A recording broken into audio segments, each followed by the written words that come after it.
Well, we're back. Gerald and Scott with Lab Talks. We got a good crew in here tonight. And hello to everybody out there.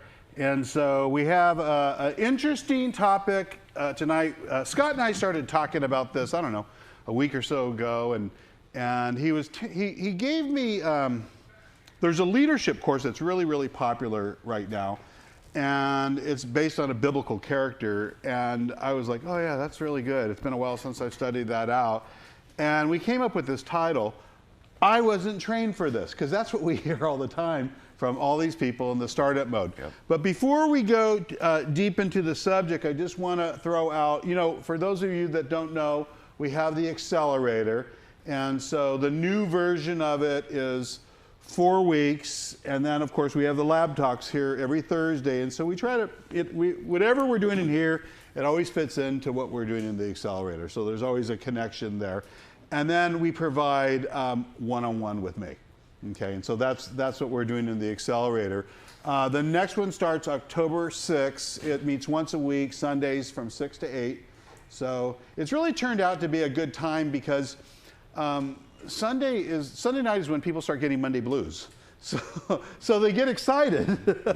They get excited, you know, about the week. And then we're currently waiving the $27.90 to everybody. And if you're new here, you know, our goal is to put about 100 people through and not charge them anything to kind of build our community. And then we have the portfolio, and these are for people that are in one of our boot camps, but we feel like there's a long-term opportunity, and we're looking to invest resources into those. And so that's something that's also available. We just announced it about a month ago, and so it's a greenhouse for founders and startups. So let's get into our topic tonight. I wasn't trained for this. Now, I just want to start with a setup, okay, and then I'm going to pass it your way. All right. Because I was drawing this out. And you know, here you are right here. Okay, this is you. Here, we'll even put some legs, arms, and a head. That's you. And I wear a hat. You wear a hat? Okay. There you go. You're Amish. You're Amish. I'm Amish. Yeah, that's it. That's my Amish guy. And he's not happy. Okay. And this is your big dream or your vision. And way down here is your ability and your resources. Everybody, no matter where you are, you have this big giant dream, and then you have this ability, and especially when you get into the accelerator, you go through, this is what you have to know how to do. Mm-hmm. Everybody feels like, I don't know how to do this. And then there's always a shortage of resources for all kinds of things. Before we get going, I wanted to go around with the microphone. Okay. And I wanted to hear from those that I know, how do you deal with, I'm looking for somebody who's right in the middle of chewing their food. I'm kind of zoning in on Perry, but instead I'm coming to Jason. Oh, Perry. Oh. Yeah, if you're chewing food, man, you're just like a magnet for me. I just want to come put this in and get the cameras on your. So tell me the biggest struggle that you've had thus far with, you know, you obviously have ability, but for this, it's new. So, did I spell it right? Yeah. And resource. You know what? You scribbled good enough at. You can't tell. You can't tell. You can't tell. If you ever see me do this, you know I can't spell the word. Scott knows that. So what are you facing with this? Yeah, I think when I look at your diagram, the running theme has been just really confronting some of my bad thinking about myself and my situation, and looking at, you know, what's been provided for me either in my own abilities or what God's given me to do things. And that's been a real big struggle. It's just realizing that maybe the way I've looked at the world isn't really the way it's supposed to be looked at sometimes, and then processing and kind of wrestling through that to find new solutions for problems that I didn't think I could find a solution for. So and then even if you think about resources, I mean, to launch a company, and you sit and you go, okay, I'm going to have a digital strategy. I'm going to have a killer website. I'm going to have all these different things. How do I do it? How do I pull that out? Guess where I'm coming? What has been, you know, when you look at this overwhelming thing and you have this amazing idea, then you look at like, okay, I don't have this kind of experience. What do you go through? Well, questioning myself, can I do it? Will I be able to start and finish? Because you can start something, but you don't finish. And I want to be able to start and finish. So my challenge is starting and finishing is what I find out is the challenge for me. I can't say for somebody else, but for me, the starting and the finishing, the completing the project. So it's kind of looking at it from that. I just don't feel like I can, but then again, I know I can. Feelings, are irrelevant. Yeah. That's one of the things you learn. We all have a way of thinking. It produces a way of doing. So we have a way of thinking, good or bad. It produces a way of doing, good or bad, and it produces results, good or bad. Now, okay, but what I really liked about what you said, JD, was you do recognize your weaknesses. It's like, okay, I know where my weakness is, and here's one of them, and that will be a block to whatever it is that you want to do. And so recognizing that instead of excuses or blame is really powerful, because now you know what you need to do, and it's like, okay, I know this is where I'm going to go. This is going to be one of the roadblocks for me, is going to be the fact that I'm weak on the ability to finish. So then that's something that you want to compensate for, you know, which I'm sure you're already in the process. So you're compensating for it either, well, I think in two ways. One, through your mindset, but also by getting somebody alongside of you who either will spur you along or encourage you, or maybe they can fill in the gaps for what it is that where you're going. Does that make sense to you? Yes, but I think this class is really helping me. Oh, absolutely. Fill a lot of the gaps in. Yeah. And challenging me to go to the next level. Yeah, that's one of the things I really like about everybody, and I enjoy sitting with all of you. It's like it's encouraging to hear the strengths, the weaknesses, the successes as well as the failures. Yeah. What? Somebody tell me why feelings don't matter. Wait, but it reminds me of a song. Is it one I could sing? Feelings.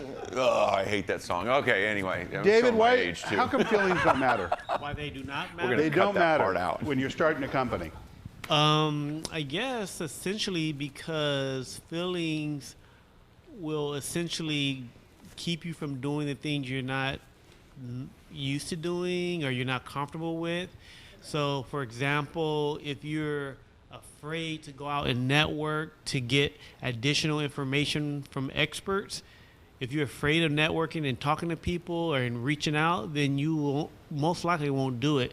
And at that point, you're kind of blocking some of the progress, you know, to getting your objective met, you know. That could be one example. Yeah, and that's good. Yeah. Because what happens is feelings are subject to change. They're all over the place. They're up and down, up and down. It's a roller coaster.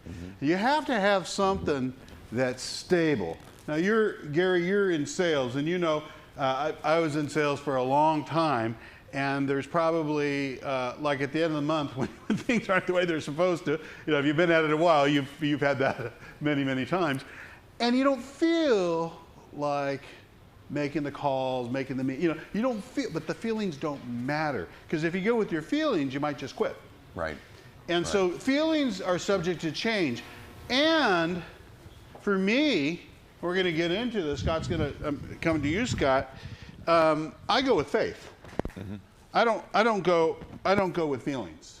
I go with faith, because feelings are very unreliable and they're emotional. And I go with faith, which is steady.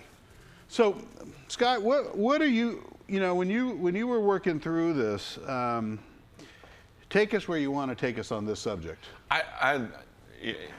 Okay, so I'm going to tell you about a guy named Nehemiah, but I want you to think of it not maybe I'm going to rephrase the Bible story. All right. So think of Nehemiah as this. It was called that he was a cupbearer to the king. Well, we don't know a cupbearer. What is that? That's like a butler. It's like, no. He was actually a very trusted person. He was on the inside circle, probably one of his greatest allies, probably one of his greatest. He would be the one that could speak to the king in the way nobody else could speak. So I mean, this guy was pretty high up. So you think of somebody in a corporate world, pretty high up. They're not the president, but they're somebody that the president is like, okay, let me find out what's going on. They're going straight to this guy. Great position, hangs out in the palace, gets the best food. You know, you talk about a retirement program. I mean, he's got the whole thing. He's got the whole kit and caboodle. Whatever it is, think of him in terms of that. He's got everything. There's no reason for him to change his position. No reason whatsoever, except for a need. Now, I want to stop there with that because one of the things as an entrepreneur, you know, you think about it, it's like whatever it is that you want to do, whatever it is that you want to go into, there's a need that is there, that's down in you, that needs to be fulfilled, and not just in you, but in somebody else. And so I don't know how many of you guys have been through this. So there are a couple of things I was thinking about when I look at this story. One is Nehemiah could very easily have said, "Yeah, I'm not trained for this." Let me explain to you what's going on. I'm sorry, I'm running ahead of myself. Let me just cut you off for 1 second. I want to just mention one thing. So we have a bunch of people in here that have top corporate jobs. I mean, they're at the top. They're Right. making big bucks. And the idea of them leaving what they're doing to go do, I mean, so it's kind of like, It's foolish. You look at it, it's like, why would anybody walk out of a position that they've got right then? yeah. And yet that's what he's doing. But he walks out of it, not just that position. This is not a corporate, I mean, this is not like a lateral move. I'm going to a different company. He really was going from being a trusted advisor to going and building a wall. Now, the wall had been broken down for 100 years. So it's not like it's just a wall and it got broke and somebody's got to fix it. This is something that's gone on for generations. Like a wall around a city, right? A wall around a city, and it was a significant thing. I don't want to talk a lot about that, but what I do want you to see is like it's a problem that had gone on for over 100 years. So it's not, it's almost like it's ingrained. It became something that everybody had gotten used to. And so he hears about it. Hey, how's it going? Because they had tried to build the wall once. And he said, how's it going? His brother comes back. He said, boy, it is not good at all. Now, I want you to think about this. How many of you have done this? Don't raise your hand if you don't want to. But when you hear about a really bad problem, what do? You go, somebody should do something, right? Somebody should do something. And now what do we do when I say somebody should do something? What's going on right here? One, it really sounds like I'm concerned, doesn't it? Yeah. But I don't have any obligation. You know what that is? I was thinking about this. I'm going to step on some toes tonight. But you know what? When you go, somebody should do something, you're being lazy. Yeah. You're being lazy. Because you know what? If somebody should do something, what's going on? You're recognizing that. Yeah, it's kind of like, but I think about Nehemiah. I thought, you ever seen those shows where they line up all the guys in a row and they go, okay, we're going to ask for volunteers to go out, and it's this dangerous mission. Take one step forward. But instead of everybody taking a step forward that wants to volunteer, everybody takes a step back, and you don't realize. And the idiots. You're the one that's still standing there going, wait, now how did this happen? So I really kind of think of Nehemiah as that. It's like, wait, how did this happen? How did I get to be volunteer? But there was something in him that recognized that somebody's got to do something. And he knew that it needed to be him. And I tell you that because I want you to hear this. There's a stirring that's inside of your heart, and you're waiting for somebody else to act, or you're coming up with excuses. But I want you to know that stop coming up with excuses. Let's step on your toes a little bit more. What are you waiting on? So anyway, be careful. I'm going to start. Here's the thing, because one of the things that we always talk about is when's the right time to start planning? Right now. Absolutely. Right now. Because, one thing that happens as an entrepreneur is when you start planning and preparing, you start moving towards dates where things happen. Yep. And this is such a classic entrepreneurial case. I mean, I love Nehemiah this has always been kind of, when I've heard it told by so you hear it from national motivational speakers, from top, and so sometimes they'll just say this is a character from the Bible, Nehemiah, and it's a good, that's all they'll tell you, right? He was the shortest guy in the Bible. How do you know that? Just say? knee-high Mayan. Oh, come on. Everybody groan right now. It's like, oh, that was so bad. Scott's dream is he wants to be a comedian. What is it? 1,001 comedians out of a job, and you're trying to be funny. It's like, okay, all right, let's go on. So, but you look at Nehemiah, it's so totally entrepreneurial Yes, because absolutely. it is like sitting there. It's like Uber saying, you know, no one likes taxis, but if you know you're forced to ride in them. Yeah. Maybe somebody should do something about it. Annie, I think about I won't say what it is, but just your deal, that when you told me all about it, like, you know, I'm like, yeah, who's going to do something about it? Somebody needs to do something. So it's really seen a problem. Mm-hmm. And this is the definition of a purpose-driven entrepreneur. It's totally different than somebody doing something just to enrich themselves, but really without purpose. And so a lot of people that are building companies because they want to exit only, or they want to, you know, what they're doing, you know, they just want to be the billionaire. They want to be the unicorn. It's like they have the lottery mentality, which, you know, think about this. The people lining up to play the lottery, they're exactly like the people chasing capital. They actually think they're going to get it. Right. Now, Right. You can get capital. You can get capital, okay? I'm not saying don't go for capital, because it's there. But realize there's 500,000 new startups every single month, and only 1% are getting funded.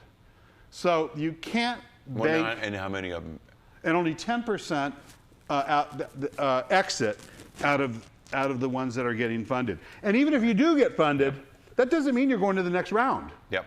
And there's a bunch of so the idea that you know, if that's your only reason, you'll quit. You'll quit so fast. When you're purpose driven, it's really different, especially if you know your purpose. When you know your purpose, it's really easy to build a purpose driven company. So back to you, but he cared. This was, absolutely. You know, and so totally entrepreneurial. Right. And so his talent or his supposed abilities had nothing to do with what had stirred in his heart. It's like that. Oh, let me say this. Okay. And then I want you to take over here. So for him to go build a wall, I'm not going to say what it is, but there was a bunch of things. Well, did he know how to build? Was he a wall builder before he was a company? Okay. No, absolutely not. And so there was a bunch of things, like resource things, like impossible things. Right. And without these things, without having this, it would just be impossible. And so what we do is we sit and go, well, if I can't figure out how I'd either get the ability or get that resource, then I guess it's impossible. Not to a success-minded entrepreneur. We think differently. And so now continue, because, you know, I think where you're going is, I mean, I won't say, I'll let you say, but, I mean, he had to go see his employer. He had to get resources. So take Oh, yeah, he had to go get his resources. What do you have to do? What do you have to do? So, well, let me tell you one of the things that, and I've read it, one of these, it's before Elon Musk took over with Tesla actually started before Elon Musk. I don't know how many people actually realize that. But what I really admired about Tesla is they went out and got a bunch of guys that had never been in the car industry to start Tesla.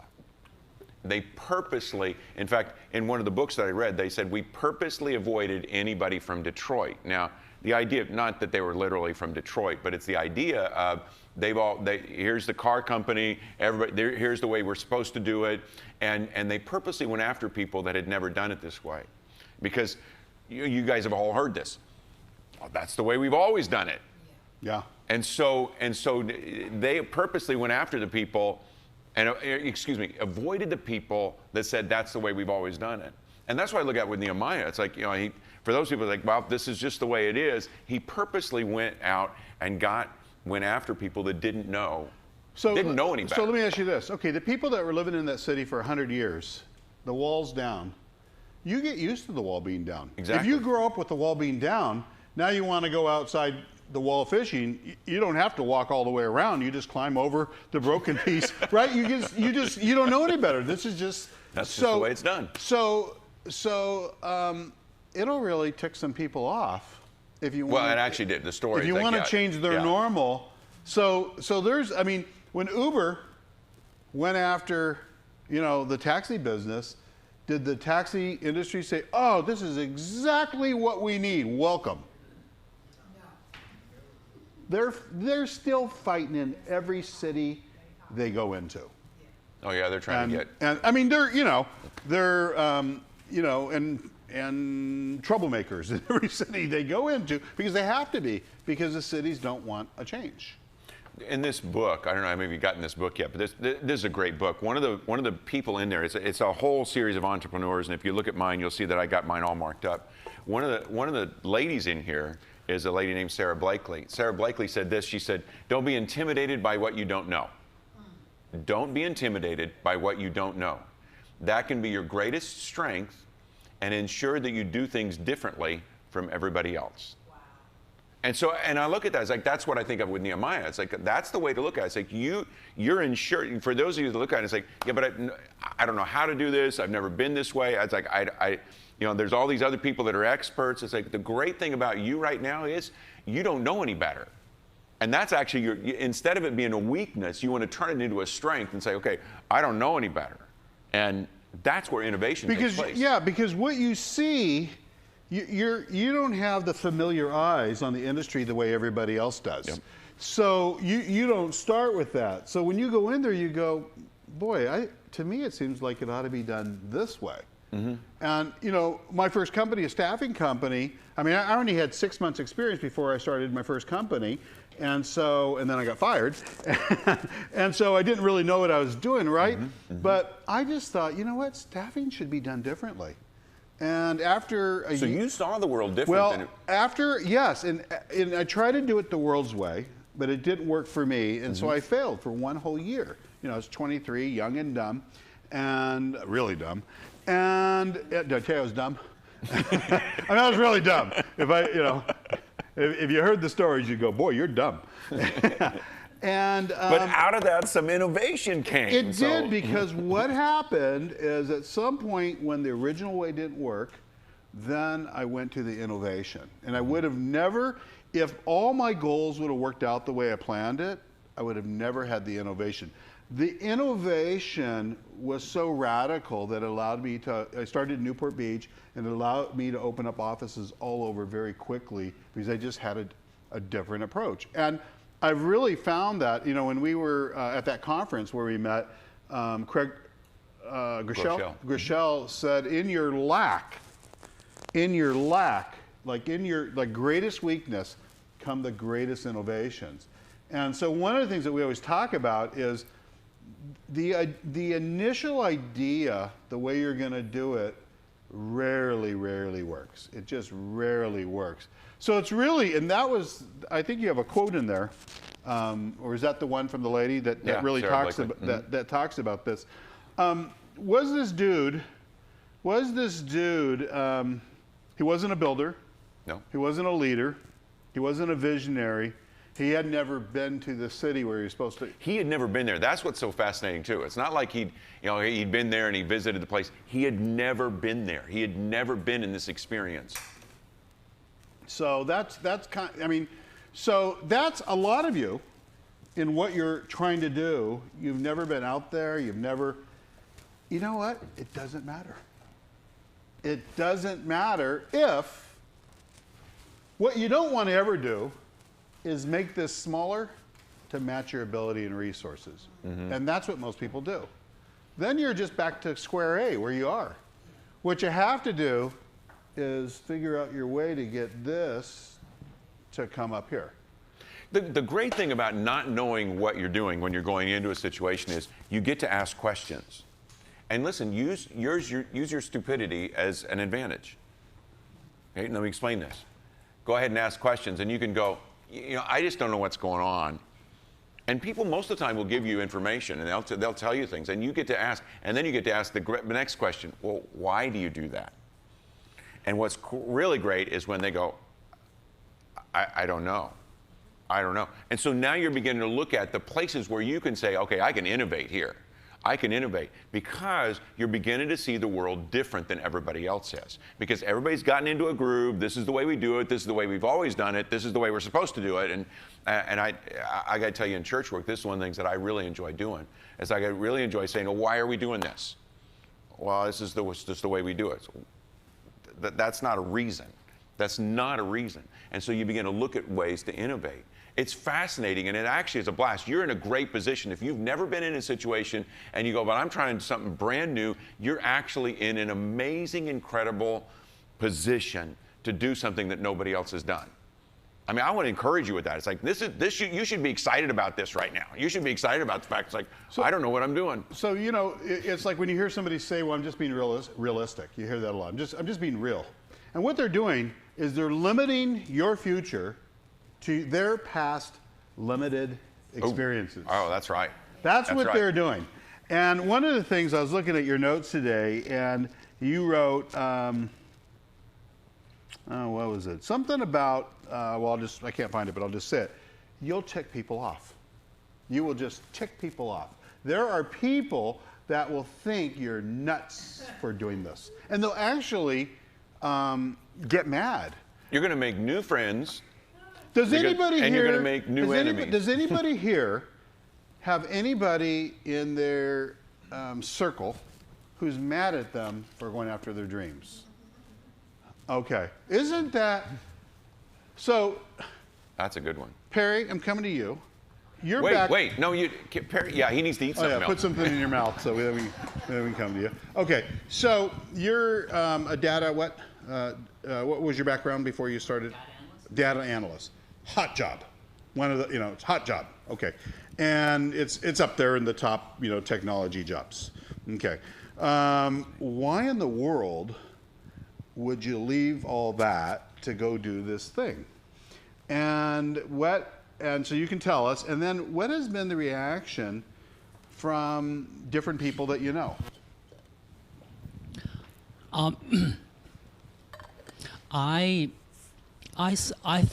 was going through some work experiences that I thought were just limited to myself, and I had this opportunity to work at a company on an assignment, and I saw many other employees experiencing the same challenges that I was experiencing, and I thought, well, this is not right. If we're all, okay, if I was just the one that was right, you're the exception to the rule. I was the exception, but no, it was like, I was having the same experience that everybody else was. So it opened my eyes to an opportunity, and I tried to keep the idea to myself. But then whenever I shared it with somebody, they would be like, that's crazy or stupid or get away from me kind of thing.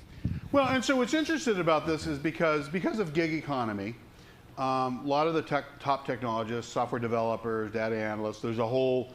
So they're contractors, freelancers, contingent workers, workforce. They're in workforce trafficking, as we call it. Yeah, that's his word for it. I love it. And there's all kinds of problems with it. There's all kinds of problems. And if you're an employer, and employers love the freelancers and the contingent worker and all this because they don't have to provide any of the benefits. And so if you have 100 people on a project, and the project is coming to an end, you can reduce down to 10 people, and there's no filings or anything. You just call the company, the staffing company that you went through, and you just say, we don't even have to say goodbye to Perry. We just call the staffing company and just say, make sure he doesn't come back on Monday. It's very, wow. And it's 56 million freelancers, 46% of the population. The full-time job as we know it, I'm not saying full-time jobs are going to go away because they're going to stay there.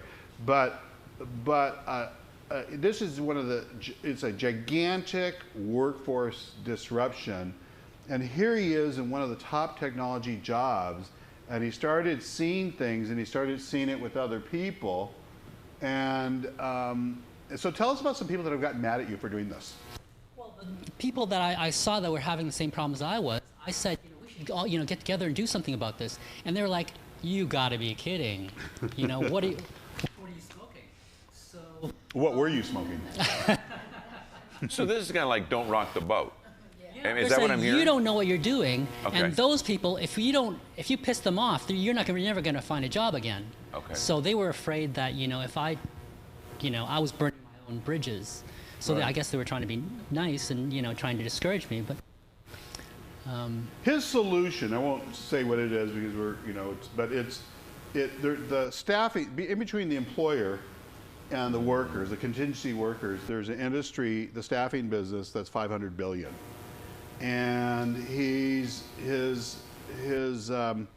what he's doing, he sees where everything's going in 5 years. And so he's taking a gigantic cut out of that middleman and really giving the resources, like he's doing something for the people. Yeah, he's doing something for the people. And I mean, he's just going to it because he sees something. And then you've even had friends and family that aren't thrilled with you. That's for sure. Because Yeah, it's just like at no. your age, how old are you, 20? At your age, what are you doing? You're 22, yeah. At your age, what are you doing? You should just be coasting. What are you doing? And you know what's interesting, and we'll go back, but right now the fastest growing and the most successful entrepreneurs right now that have the highest, on a scale of 1 to 10, they're an 8+ for happiness, are boomers. If you want, go to our website, click on blog, and just go down to we did a podcast, a full podcast. It was about an hour podcast, and we wrote an article on that. We did a ton of research because in the early days we thought it was going to be all millennials, and we saw all these older people going, and we were like, what the heck's going on? And when we studied it out, we realized, oh, this is an audience we didn't even know was. What was it? I read something the other day. They call it I don't know who it was the Kauffman Foundation. They called it the Mozart effect. How come? It's the Mozart. You told me. I can't remember. Mozart. Okay, if you know anything about Mozart, here's a guy. I think he was 5 years old, and he was already just writing incredible music. Most of you, I hope you know Mozart. But anyway, what they were saying is that the Mozart effect is if you can't create and build a multi-billion-dollar company by the time you're 30, it's too late. And so that's the Mozart effect. So then we look at it, it's like, well, I'm over 30. Too late. It's too late. I missed the boat. And so so people think, well, it's too late for me. What they don't realize is that 80% of entrepreneurs are 35 and over. 80%. I just read that. That's what I read too. 80% of entrepreneurs, those people that are starting their own businesses, 80% of them are 35 and over. Half are boomers.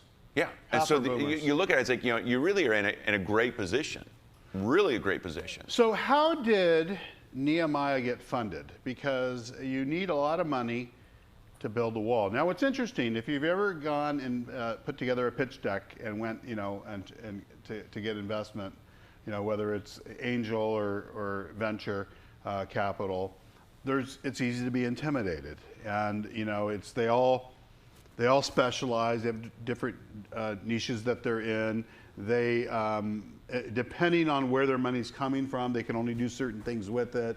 So you could have a great idea, but just go, you end up with a firm with a bad fit or something like that. So people are scared. It's very scary to go pitch. You might, a typical thing that happens is you're 2 or 3 minutes into your pitch, they cut you off, and they just say, something went wrong when they just cut you off, and they say, if we're interested, we'll get back to you. And you're just like, you're humiliated and so this is just a typical thing that happens when you're dealing with, investment firms. What was the challenges and what was the threat that Nehemiah faced? Who did he get his funding from? Well, Nehemiah got his funding from the king. We do have to stop for a minute. It's like Nehemiah really, when we're talking about he risked it all, he literally risked it all. Because if the king, this is not like our government. It's like if the king didn't like you one day, you go, wow, off with your head. And literally that's what would happen. And so him going in front of the king and saying, listen, I'm going back to Jerusalem, and what I'd like you to do is I'd like you to fund all of it. And so that's really literally what he did. He went back in. But now, one of the things that you mentioned earlier, I really believe Nehemiah did. which was, you talk about plan and prepare. And so Nehemiah, really, when you think about it, probably had more training than he realized. And I want to stop here, and I want you to hear this part. You have more training than you realize. You have more experience, and you have more preparation than you think you do. So Nehemiah had it because he'd been sitting there with the king and watching the king doing leadership, doing all these different things, making decisions. So he knew what to do. So when he got in front of the king, he didn't wing it either. He didn't wing it. He did this thing that we often do, which is he prayed. It's like, Lord, you better help me. I mean, that really is about what the prayer was. But I want you to think about this. He really did plan and prepare. He said, here's what I'm going to do. This is how much time it's going to take. And this is when I'll be back. I mean, he was very clear. He's like, boom, boom, boom. You know what? People are more apt to listen to you than if you go, I got a really good idea. It's like, work this out. What is it? And that's one of the things I like about what we do at the startup on Sunday night. You're ready. Well, you're prepared. You're able to say, this is what I'm doing. This is where I'm going. And it doesn't mean that you're still not going to make mistakes. No, but the number one reason why, the top 3 reasons why businesses fail, they plan and prepare for the wrong things, okay? They have bad product market fit, which is a result of bad planning, and they run out of cash, which is a result of bad planning. What's amazing with these top 3 things, they're all preventable. Yep. They're all preventable. Well, the thing with Nehemiah, the reason that why we know he's a planner is because he went there and secretly did all these measurements. Remember when he went and did all the measurements? And so one of the things that you hear people, people who dream big, we talk, someplace along the line, if you've been here, we've talked about the top 5%, the 15% underneath them, the 60%, and then the bottom 20%. We divide the population into these different groups. I'm not going to go into it, but the 5%, they have huge dreams. But you know what else is huge? The plan and preparation. And so if they have a big idea, they automatically have a big plan. You ever hear somebody share their big idea, but you could tell, and I if somebody tells me they haven't thought it through and that's why we're meeting, that's fine. But if you're coming to me for money and you haven't thought it, you haven't done your homework, you're just wasting my time. And if you waste the king's time, off with your head. So that was the first thing. He gets funded by the king, which had to agree to lose his, the guy that he also tasted his food. That's what you do, right? When you're so he was the guy that tastes the king's food. If it was poison, he was the one that was gonna, but you have to look at it as the king was willing to lose one of his most trusted advisors. I mean, this guy was probably on the inside of the inside. Okay, I can just tell you this. I think if he had asked other cupbearers from other kings, I don't know if this was possible or not. I'm going to approach. Did they have a union? They might have had a union. They might have had a Facebook group or something. But here's the thing. If you talk to somebody else, I think everybody would have said that's a lousy idea. You're going to lose your head. Of course. So something miraculous happened because it was purpose driven. And let me tell you, in my life, in the 36 years that I've been an entrepreneur, I've had so many not natural, so I'm going to call them supernatural. I've had them God moments that he's done things and orchestrated things in my life that just seemed impossible. Right. But somewhere, someplace, I heard somebody say, all things work together. Yeah, and all things are possible. Yep.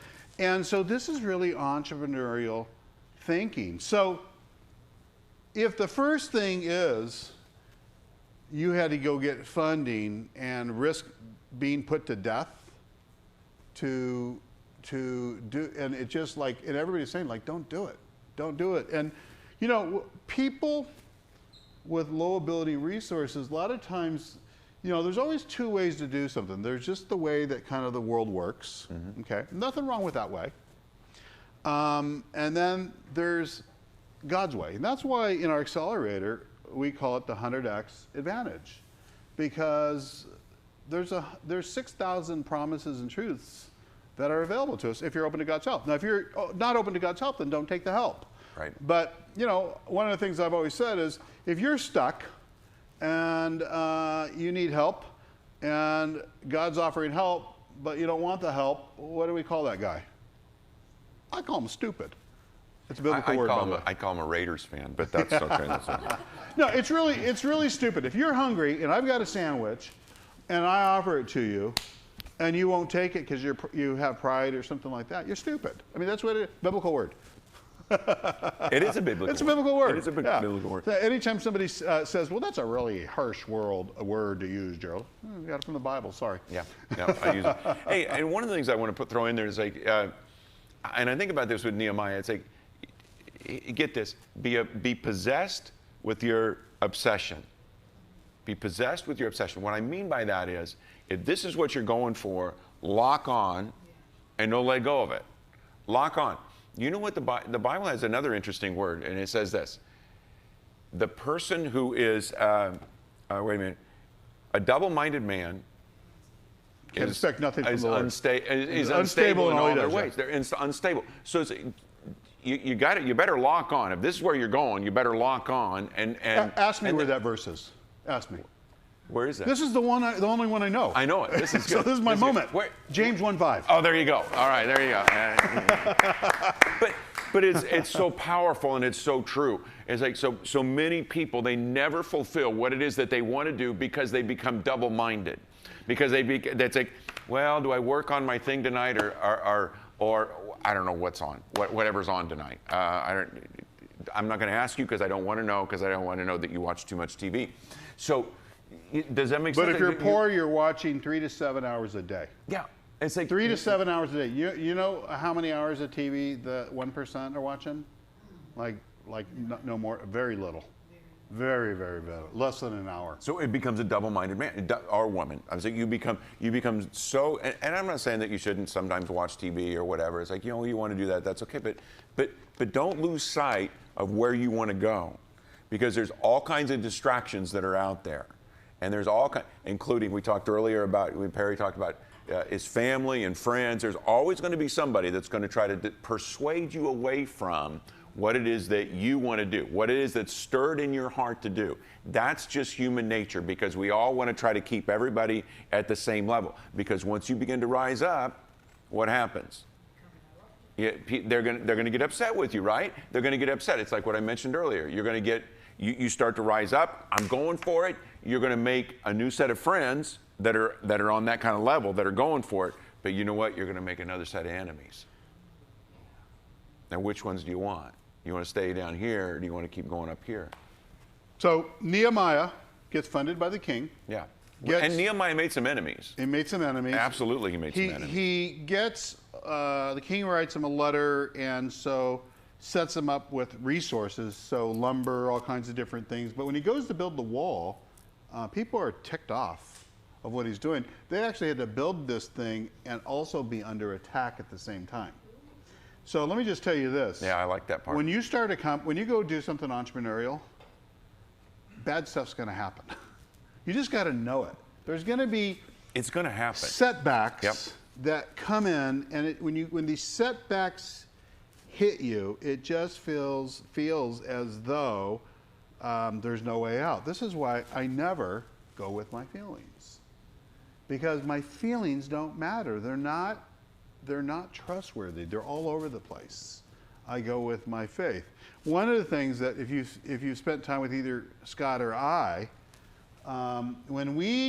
let's say my goal was I want to build the wall, okay, or I want to build my company, or I want to do whatever. Here's faith over here. This is my journey, and then this is when it gets done, right? And when I have faith, the minute I decide I'm going to do it, it's done.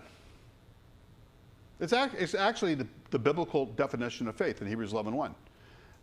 When you take faith, you have the title deed. You have ownership. It's a divine guarantee. Okay? So, in my way of thinking, which is from the best business book ever, the Bible. Right. It's, by the way, if you're wondering, it's also the book that has produced 35% of the Nobel prize winners. It's also the book that has produced 25% of the world's billionaires. It's a way of thinking. And it's also the way, if you listen to the top, I'm not talking about even like religious, motivational speakers or business speakers. They have a set of principles that we just study this out. They're all biblically based. Yep. When I started listening, I'm going, oh, they got that from Proverbs. Oh, they got this from that. I know where they came from. We talked about an ethnic group. There's no other ethnic group that has ever come close to matching the abilities and the accomplishment of who? The Jews. Hey, let me give you another one. Let me give you one. Here, I'll give you another guy. J.C. Penney, right? Everybody knows about J.C. Penney. Do you know what his first stores were called? The Golden Rule. Oh, interesting. The Golden Rule. Because he went into business to make money, but to help other people.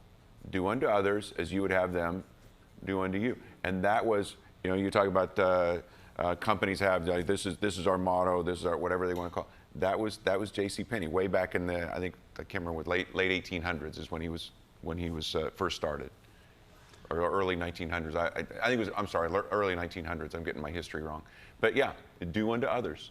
Well, it's with the Jews. It wasn't DNA. It wasn't what their circumstances. It wasn't intelligence. It was the thinking in the homes that they were brought up in. Yeah. See, when you come from a family that says you're the chosen one, you're special, you're going to be something. When your whole life is around pursuing wisdom, you're going to succeed. When I take something by faith, whatever it is I'm going for, I already have it at the beginning. Every house I've ever had, every building I've ever put up, every company I've ever, even my wife came this way, sitting in the back there. One day I said, Lord, I'm ready. I'm 30 years old. I'm done playing around. I need a mate. and I took it by faith. Mm-hmm. And it was, when you, now let me, so then what I'm doing is I'm trusting God for the how and when. Why am I telling you this? Because along the way, there's all kinds of crap that happens. Yeah. To me, just scenery. Just scenery. I could care less. Now, if I'm going with my feelings, they would say different. Yeah. Because it's like that passage, though I walk through the valley of the shadow of death. Okay, well, let me tell you something. Something I've learned about being a serial entrepreneur. Shadows don't bite. Yeah. Okay, they can't do nothing to me. So I don't care what circumstances, and I don't like the circumstances. No, of course not. But this is, so earlier we talked about that James 1:5 scripture. Mm-hmm. That scripture says you can't doubt. The man who doubts. It's like this is why, for the last couple of months, one of the things that we've talked about is if you have fear, you better learn how to get rid of it, because you will not hit your goals with fear in your life. You have to learn to become fearless, and there's a process for that. Now, I don't care what it is. I could care. You don't need to follow God. If you've got a system that works, I'm all for it. If your faith's in an iPhone, fantastic. I could care less. But you better have something that works. That's all I'm saying. You better have something that works. Well, let me throw something. How many of you guys like to compete? I mean, is there anybody? We all like to compete, right? We all like to. Somewhere along the lines, if we begin to doubt, right, we begin to just settle in, that competition thing goes away. But your real DNA, I think really, especially for entrepreneurs, your DNA is you want to compete. You want to compete. And I know sometimes Christians, they go, well, we don't want to. It's like, nuh-uh. You were designed to compete. Did you know that? You were actually designed to compete. And I don't want to... We were designed to win. Yeah, absolutely. We were designed for that. And so it's okay to go after that, and it's okay to compete. And in the process, you don't want to just pulverize the other person, but you do want to win. You do want to win, and there's nothing wrong with that. There absolutely is. That's a stirring. And I look at Nehemiah, I look at you, and it's like, you want to compete. And really what we're doing is, a lot of times we're just competing against ourselves. The mindset, we talk about the mind. It's like, a lot of times what I'm competing against the guy that I want to get rid of, which is what I used to be, to try to press in to where I want to go and who I want to become. And so, if nothing else, I'm competing against that guy. I'm trying to get rid of the bad thinking in order to get to the new thinking, because the new thinking is going to get me to the greater things that I believe God's got for me. So I know He does. So what? Okay, so he had to face all these things. Yeah, you're talking absolutely. About. Tell us about some of the challenges, as you remember, that he ran into. And rumors. And he built rumors. Lies.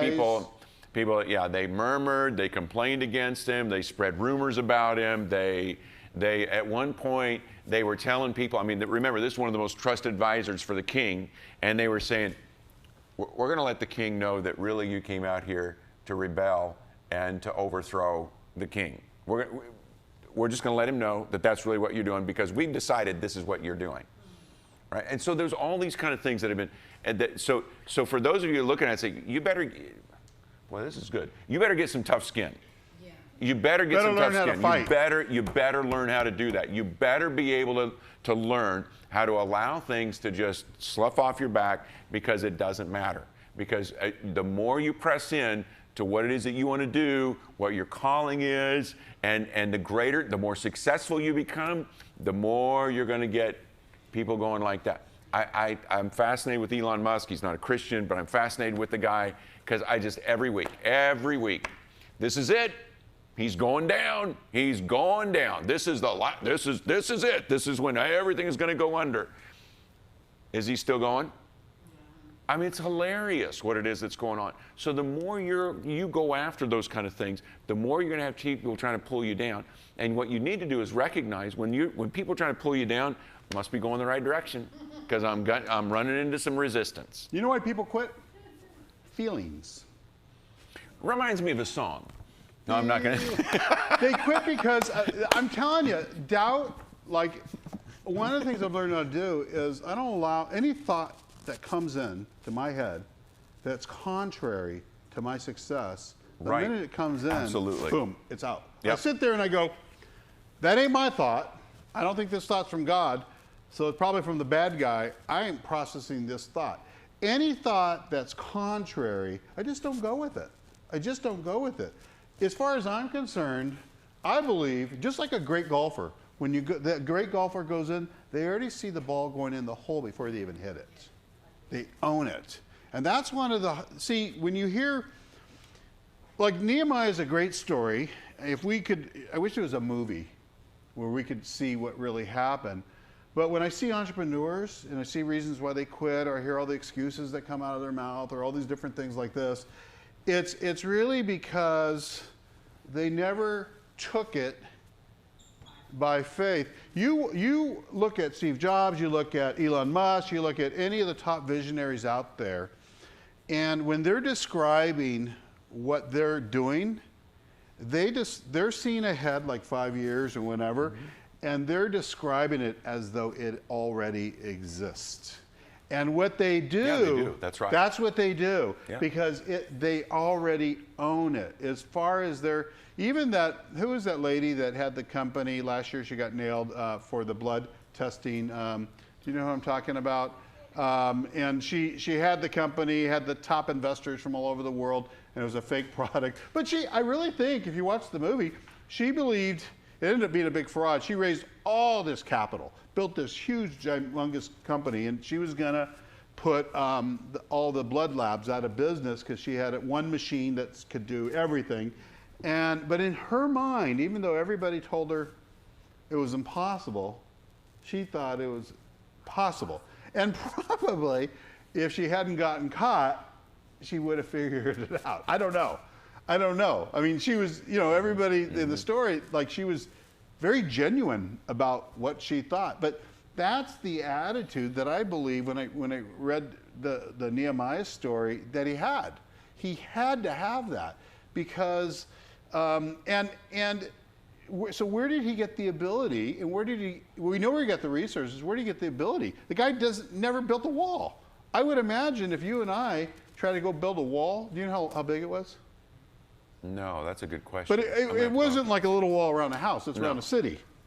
Okay, there has to be, I mean, if you've never built, how do you get the ability to do that? You know, the things you're gonna have to do, digital marketing, really content strategies, all these things that, you know, are really hard. How are you gonna get the ability to do it?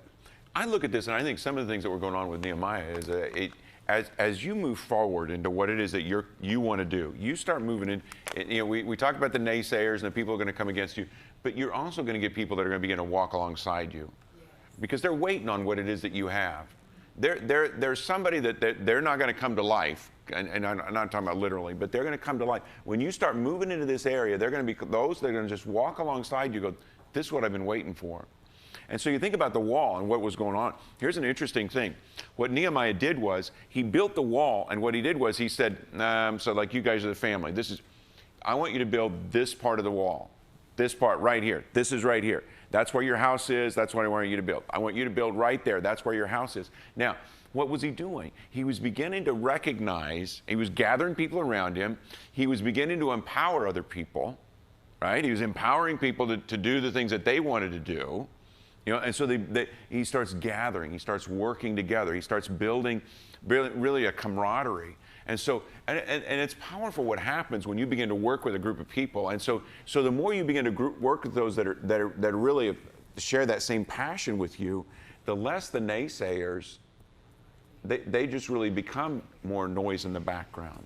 So he had wisdom then. Now here's what I want you to hear too. As you walk in, you're not going to know how to do this to begin with, but the more you move into the area that you want to move into, right, there will be experts that will come alongside you and begin to fill in the blanks. We were talking about that earlier. There's going to be people that come inside, and they're going to be able to fill in the blanks of what you can't do right now.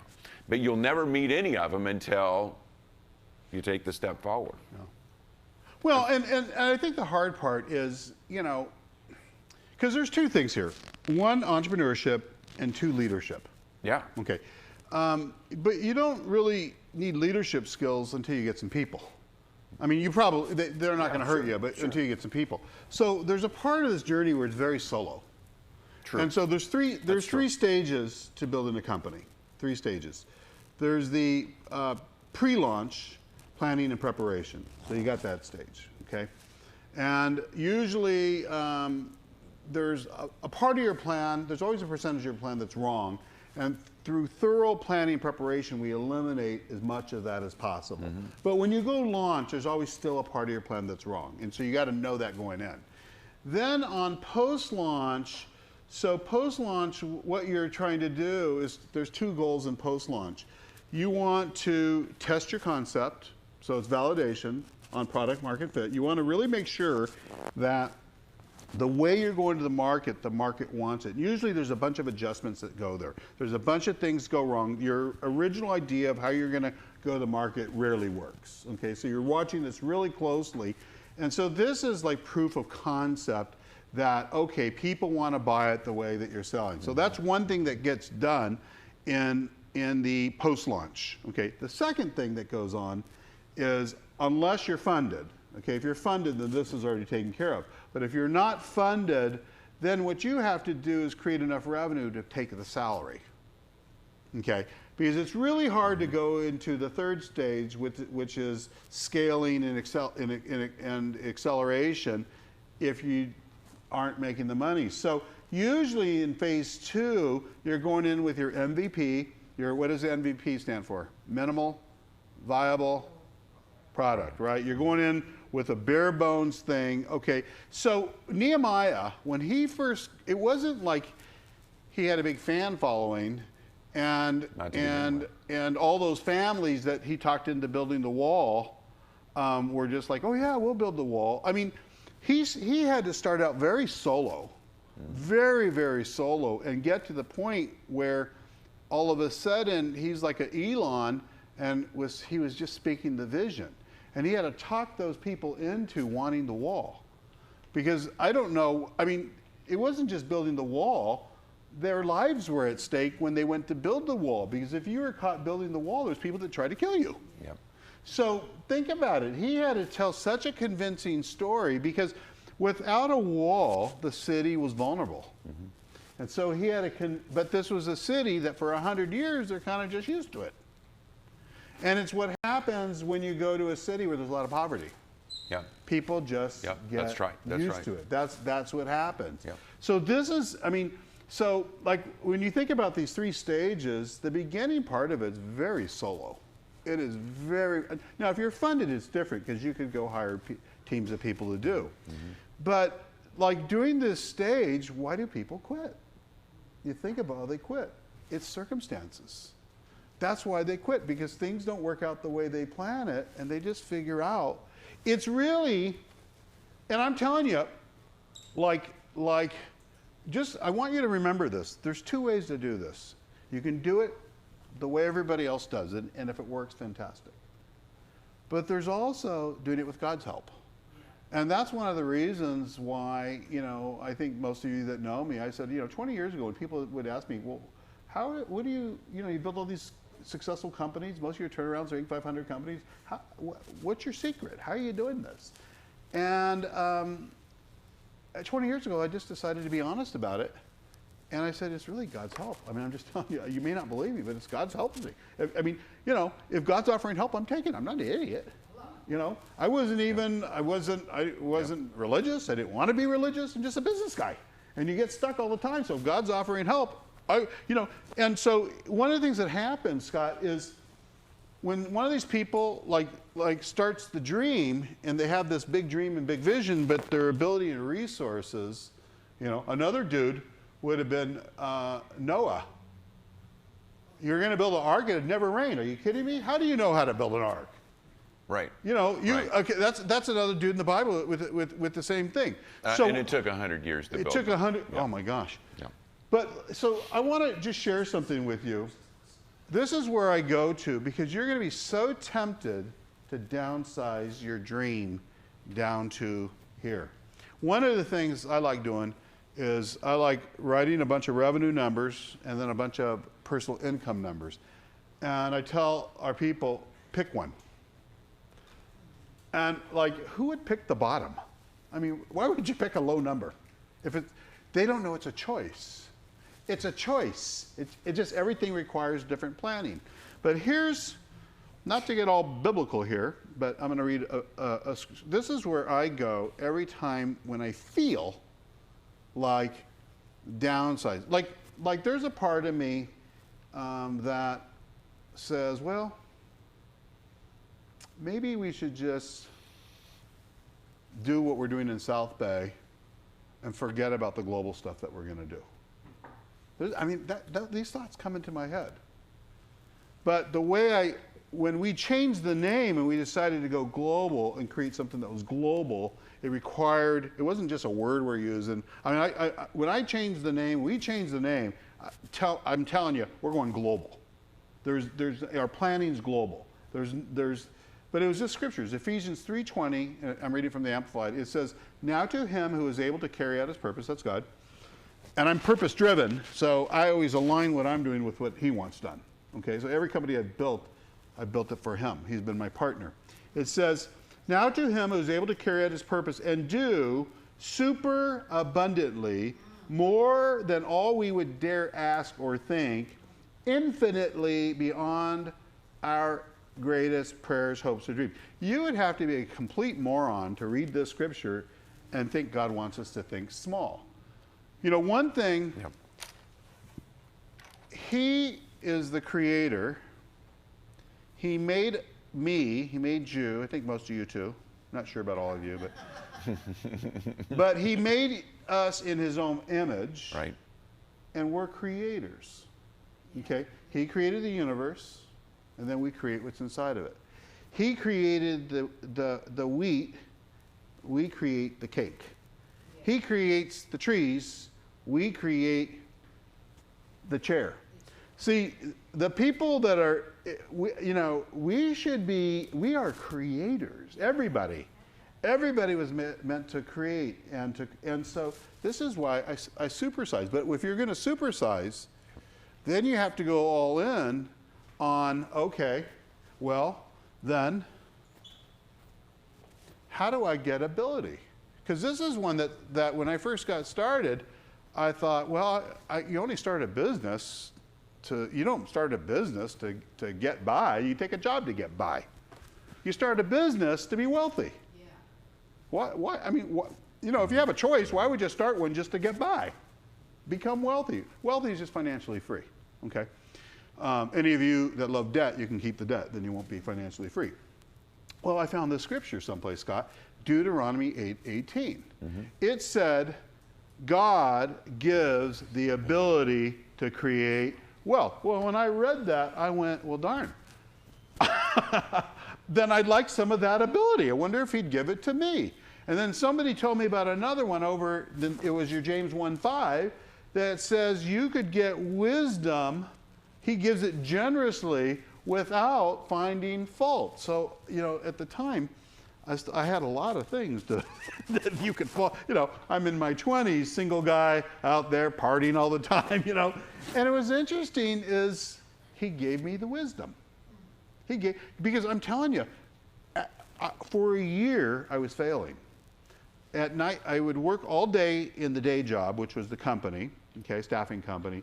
And at nighttime, I'd leave and I'd go drive a diesel truck from like 6 o'clock. I would haul containers out of LA Harbor from 6 o'clock to midnight. And then, you know, then I have to drive home. You don't get any sleep. You know, you do that for a year and you start going, you know, I rented a really beautiful office in Newport Beach, like an idiot. I bought my first desk. I think I paid like $11,000. I wanted to look at, you know, I was only 23, so I was very insecure about myself. I wanted to look real important. You know, people come in, it's like, wow, this guy's really something. So, you know, young and dumb. Don't you think I was tempted to lower this down here? Nehemiah, you know, I don't know that much about Moses. I've read the story, but don't you think something like 100 years? That's Noah. Or Noah, yeah. Yeah. Well, Moses had to wait too. Yeah, yeah. You know, but he never made it. But okay. I mean, that's a big deal. Okay, so let me throw something else to you. So there's a scripture that I really like, and it said, and I've been telling people this. It's like I really believe that what we're going to do on the campus. That there's a scripture that says your gates will never be shut day or night. Your gates will never be shut day or night, because I'm going to bring you the wealth of the nations. Now, here's an interesting thing. This is what's going on. So the people that I tell that don't have a lot of faith or don't really believe, that are staying down here, they look at me cross-eyed like you're the weirdest guy I've ever heard of. That you really think that. But the ones that, I mean, I start telling people that have big visions. I start telling people that have accomplished great things, and I say, this is what I think is going to happen. I think we're going to have these gates. I think there's going to be so much going on this campus that we'll never ever shut the gates.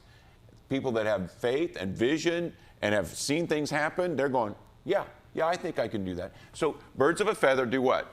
Flock together. Flock together. So what you gather in, well, that's going back to, I think, with Nehemiah. He starts to gather around him the people that say, yeah, we can do that. Yeah, we can do that. In fact, that's on our website. That's one of the things we put. You know, there's a lot of people that are like, you got enough people that are telling you, guy, that's dumb. That's a dumb idea. You can't do that. We're really cultivating a group of people that you can walk in and we can say, yeah, you can do that. You can. Yeah, you can do that. Of course you can. Of course you can. Yeah. Because we believe that there's a God that is going to help you with it. And totally. and then you're gathered around with people that say, yeah, you can do that. And we're going to find those ways to do it. If I didn't believe that God was in the helping business, I would tell probably 90% who come here, don't do it. Don't do it. You don't have the goods to do it. I didn't have the goods to do it. I didn't come from the right family. I didn't have, I mean, think about this. I never went to college a day in my life, but guess what I've turned That's around? not true. You've gone to help colleges. I've gone, you know what my dad used to say? My dad would say, oh yeah, I went to Harvard. And they say, really? Yeah, he says, I deliver fertilizer there. Because he did. But that's my dad. But think about this. I turned around colleges. For 16 years, I turned around colleges. You know, we bought and sell vocational colleges. I sit in boards of colleges. How does that happen?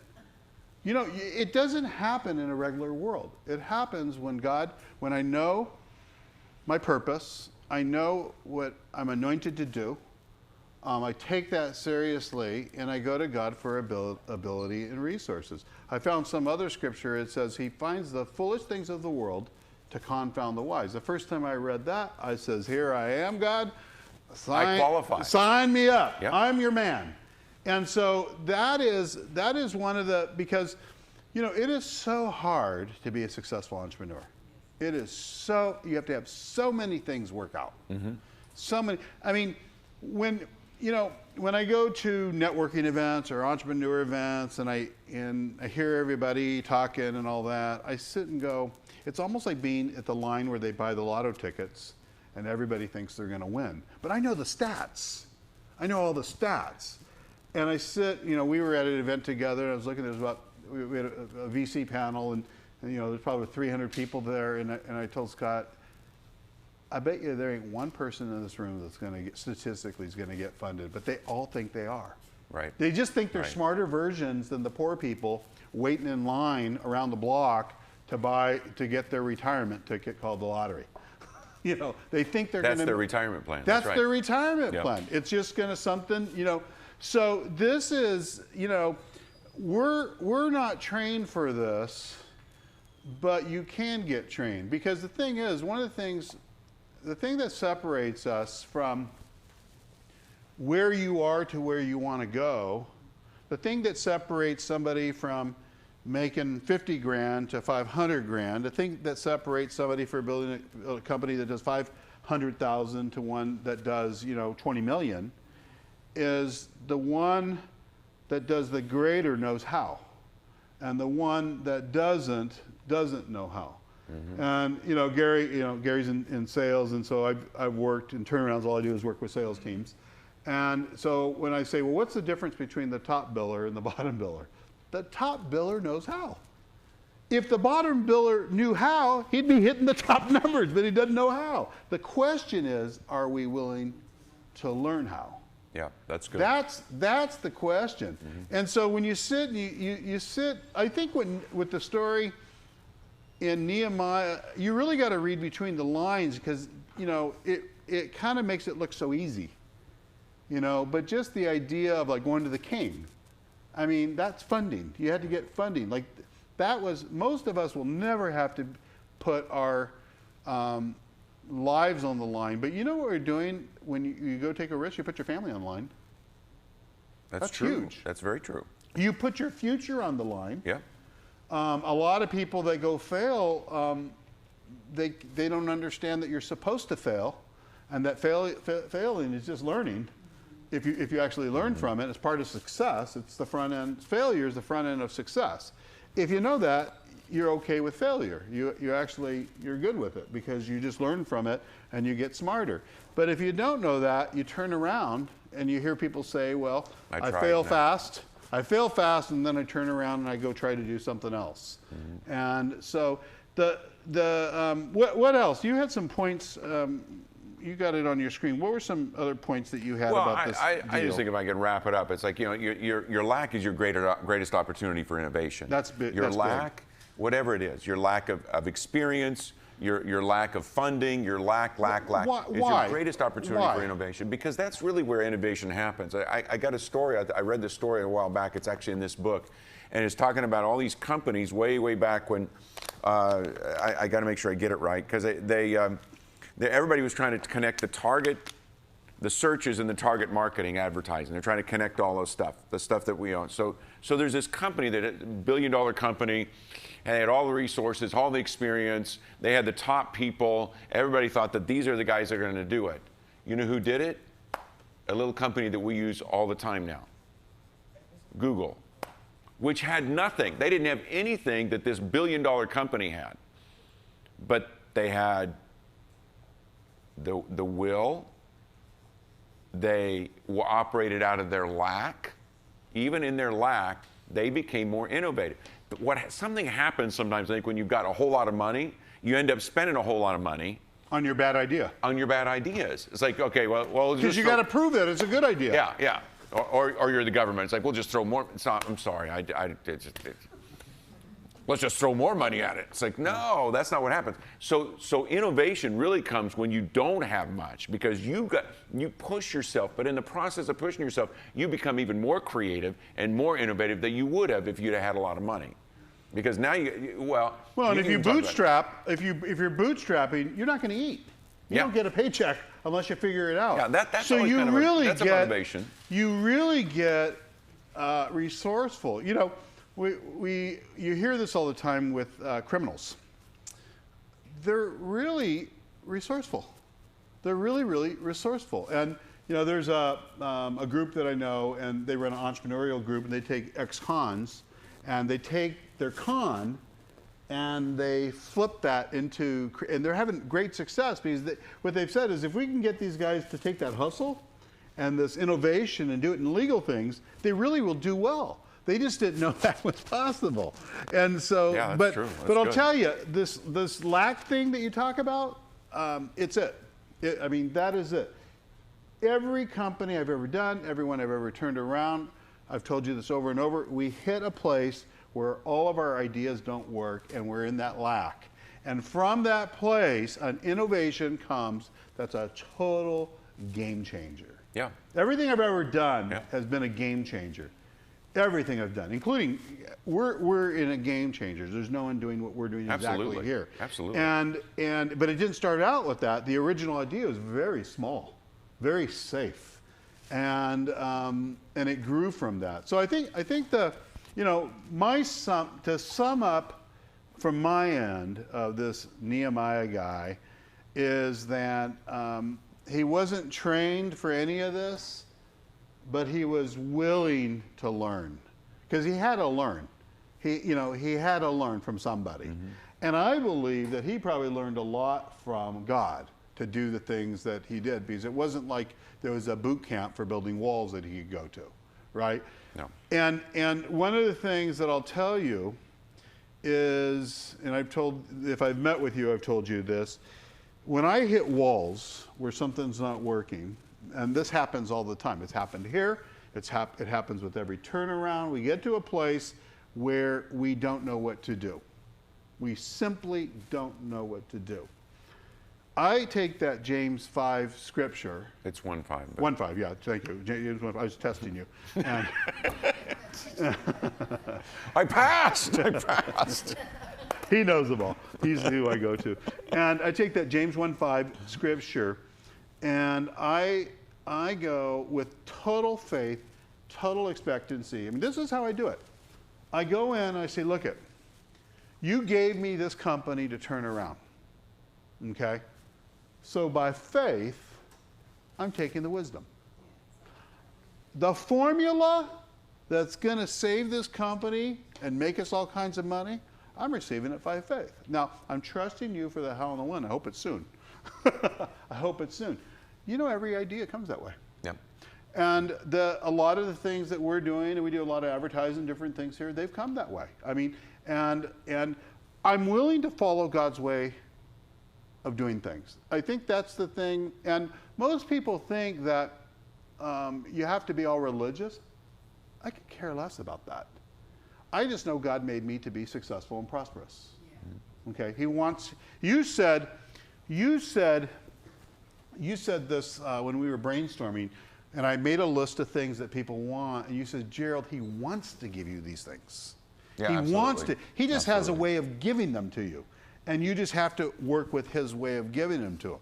Now, if you're too proud to take the help, then figure it out yourself. But but I don't even think you'd be here if that were the case. Like, I don't think, we're not attracting billionaires. What we're attracting people that are going after dreams. Yeah. And most of the people that we're attracting, and there's some new people, I don't know anything about you, but I spend hours and hours and hours. Who was I with last night? You. And I spend hours and hours and hours with people, learning, hearing about their situations, their roadblocks. And most people, like every entrepreneur, you're in a stage of stuck. And if you're not, guess what? We're in one of three stages: in a crisis, coming out of a crisis, or everything's looking good, and you're heading right for a crisis. It's just how the world works. So you got to know who you're going to go to for the help. And that's my 2 cents, Yep. or 10 cents on my wrap up. How about you? On Well, the Nehemiah? only thing I would add too is that let me give you this. I love this scripture. They're trying to feed a whole bunch of people, and Jesus turns around and he says, "What do you have?" You know, you look at it, it's like, "But I don't have anything. I don't have anything. I don't know what to do. I don't know where to go." It's like you feel like you're stuck, and I feel like he's going to just say to you, "What do you have?" Take stock of what it is that you do have. That's good. And as you begin to take stock of what it is that you do have, you realize, like, you know, I do have a foundation. I do have something. Now, you know, we both talk about it. It's like, my reliance is on God. But I know that there's times in my life when I just feel like I've just been, it's like, man, I'm never going to make it. I'm never going to do this. And one of the things that I really believe that I come back to is like, wait, what do I have? What do I have? And so you take stock of it, and maybe the taking stock of it is just, it starts with your family. You find the things that you're grateful for, because there's power in being grateful. You know, and as you begin to be grateful, then you start to see things open up for you that you wouldn't see open up otherwise. That's really and true. so the more you are grateful, the more you think, well, I do have this, and I do have this, and you begin to do that, because what are you doing? You're changing your mindset. You're moving from, because right now all you got is, man, it's all going to hell in a handbasket. And You you know, won't you're see headed- anything and in you won't that see mode. anything. So what you got to do is you got to shift what it is that you're doing, and you got, what do you have? All right, and so you begin to do this, and then you start saying, you know what, I do have some leadership experience. You know what, I did do this. You know what, I did lead this part in the company when I was, you know, when you were corporate, you were in the company. Which, by the way, most people that are entrepreneurs have been in corporate world for 15 years, and they're the most successful. So you figure out what it is that you did do. How I did do this well. I did do that well. And you begin to do this because what you're doing is you're building on something that's going on that's happened in your past. All things work together for good. What if you don't, so the person that doesn't have any real experience, what do they do? You just keep going, because you'll find something. You're going to find something. I don't care if you are the best ASO player in soccer. I mean, you find the places, because there's some things that I really believe that you can build on and say, okay, I did this well. I did this well. Because what you're going to find in there are the nuggets of who you really are and what you're going to be able to do. If that makes sense to you. You're always equipped to take the next step. Yeah, absolutely. Always. But the ability and resources that's behind, a lot of times we don't have that. No. And it's God that provides it. Annie, right? Talk loud. Hello? No, that's for the online. Oh, online? They can hear you. Okay. Even Mars can hear you. Right? I just want to tell you that I thought this was very helpful, because my family is on and off with the entrepreneurship thing too, and so many distractions. It's unbelievable. And people would just drown you until you die. Anyway, the best-selling book at all time, you said it actually Bible. It is. Right. So I'm just saying. I see you all right. over LinkedIn. I know, right? Who are you standing with in the front of a building? It was somebody famous. Who was it? It's Dan Feynman. The one thing is, she's out working it. Yeah, I know. I see her on LinkedIn all the time, and her idea is amazing. I mean, her idea is so forward. The day she told me about it, I was like, why would you do this? And she actually, I won't say what it is, but she actually had a really horrible experience that most people would think, you know, I'm screwed for life. And it turned it into this amazing business idea. So it's exactly what you said, right there. I'm actually not afraid. Oh, here,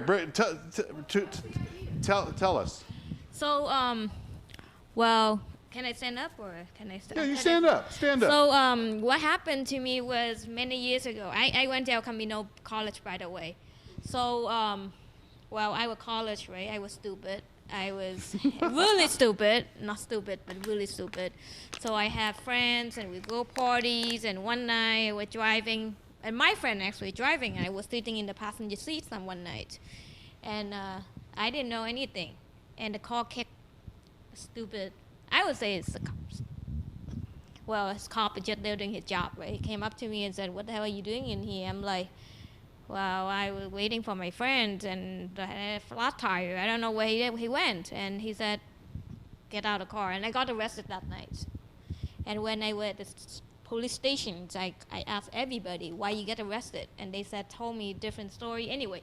So my point was, I got arrested because I didn't know the law very well. If I knew what going on with me, then, I mean, if I know the law, I can just say, oh, whatever. So there's something really bad with the system, why we didn't teach people about the law in school. Why? Why you teach people about, chemistry and those stuff? Do you really need calculatory to doing business math? So what's your business? Tell us your business. Huh? So that was the humbling story. What's your business, your idea? So I am an Uber for lawyer. So I hope connect Uber with, I hope to connect our user with more qualified lawyer who care more about you. Because if you have money and something happens, you can call a big giant law firm and they're going to help you. If you're just a regular person and you get into some trouble, you don't know who to go to. And so she's and this really funny thing was, that's not it. I got arrested one more time. Same thing, stupid thing. So I will never forget in my entire life. Anyway, so so I when I went in there, right, I know it's my fault. It's my fault anyway, right? Well, that's why I end up in there. So I really reflect back in me. It's my fault. I'm here, but I interview every single person why I was there, right? Why you here? Product market fit. Yeah, right? I'm like so stupid, but I interview every single person why my time was there. Then they tell me the same story. I don't know this will be this serious. That was my interpretation. That was it. And I was like, what? You don't know? Are you serious? And I would tell my mind, right? I was like, do you know you're gonna be here for a very, very long time? And they said, I don't know that. I'm like, you don't know that. Anyway, so that's not important. What's important is when I get out there, I usually had lawyer is a really interesting profession, and I truly think they need to run a business like a business. I know they're very competent in court, but they really need to when you're in this kind of situation, it's certain urgency. You want to get it over with. You don't want. Right. You don't have 24 hours to wait. Right. And they make you when they call me back 3 days later, I'm like, right. You still need help? No, sir, I don't need help. You know what I mean, right? You need to run the business like a business. I'm in that kind of, I had the money. I want to pay you. I want to give you the money. And I've been talking to a lot of attorney, and they said, oh, and all that stuff. And I really want to tell them is, you need to run the business like a business. Like, hire someone to sit on the freaking desk, answer the phone call. So you've recognized this whole. No, this is good. Thank you. You've recognized this marketplace from sitting in jail. Yeah, I know. And when she told me this, I cracked up. And she comes in all nice with her suit on that, and she's telling us I was really stupid and I got arrested and all that. But and so now. Everybody, not only once. I didn't think it was business, right? But why are you here? And I'm like, don't you know? You're gonna be in here for a very, very long time. You are funny. But I think you're amazing, and like I said, I see her all over LinkedIn. She's everywhere. So, thank you. Neat. You're awesome. Neat. So if it don't take, sometimes there's so many things in life that work out well. So I'm gonna tell you, it never worked the way you wanted. And Never. When I thought I had a lot of things I had accomplished, and I got to it there again for the same reason. Anyway, So I see you're not drinking the beer tonight. No. Keep an eye on her on the beer. Yeah. So guys, did you learn something tonight? Did you enjoy? So thanks for coming, everybody online. Thanks for being here. Thank you. You're so funny. See you next week.